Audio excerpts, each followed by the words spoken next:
ಬೆಳ್ತಂಗಡಿಯಲ್ಲಿ college ವಿದ್ಯಾರ್ಥಿನಿ ಮೇಲೆ kidnap ಯತ್ನ ನಡೆದ ಸುದ್ದಿ ಭಾರಿ ಸಂಚಲನ ಮೂಡಿಸಿತು. ಆದರೆ ಈಗ ಆ ಭಯಾನಕ ಕಿಡ್ನಾಪ್ ಸ್ಟೋರಿಯ ಅಸಲಿ ಮುಖವಾಡ ಕಳಚಿದೆ.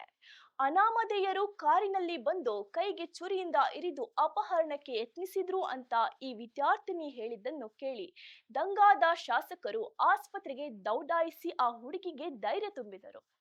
ಪೊಲೀಸ್ ಅಧಿಕಾರಿಗಳು ಆರೋಪಿಗಳ ಪತ್ತೆಗೆ ಬಲೆ ಬೀಸಿ ಇಡೀ ದಿನ ಬೆವರು ಸುರಿಸಿದ್ರು. ಪ್ರಯೋಜನ ಆಗಿರಲಿಲ್ಲ. ಆದ್ರೆ ಅಸಲಿ ಸತ್ಯವೇ ಬೇರೆ ಇತ್ತು. ಅದೇನಂದ್ರೆ ಹುಡುಗಿಗೆ ಮಂಗಳೂರಿನ ಕಾಲೇಜಿಗೆ ಸೇರ್ಬೇಕಿತ್ತಂತೆ. ಮನೆಯವರು ಬೆಳ್ತಂಗಡಿಯ ಕಾಲೇಜಿಗೆ ಸೇರಿಸಿದ್ದಕ್ಕೆ ತಾನೇ ಕೈ ಕೊಯ್ದುಕೊಂಡು ಪುಸ್ತಕ ಸುಟ್ಟು ಹಾಕಿ ಈ ರೀತಿ ಸುಳ್ಳು ಹೇಳಿದೆ ಅಂತ ವಿಚಾರಣೆಯಲ್ಲಿ ಸತ್ಯ ಒಪ್ಪಿಕೊಂಡಿದ್ದಾಳೆ.